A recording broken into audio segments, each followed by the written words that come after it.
Kabrigada umakyat pa sa 72 ang bilang ng mga napaulat na nasawi matapos tumama ang magnitude 6.9 na lindol sa Cebu. Pinakamarami pa rin sa Bugo na may 30 patay, 22 sa San Remigio, 12 naman sa Medellin, 5 sa Tabogon at 1 sa Sugod, Tabuelan at Borbon.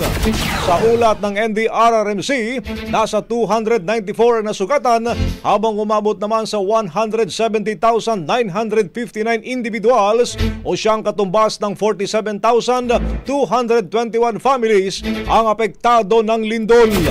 Lamang ito sa Bantayan, Bugo, Carmen, Medellin, San Fernando, San Remigio, Santa Fe, Sugod, Tabogon at Tabuelan.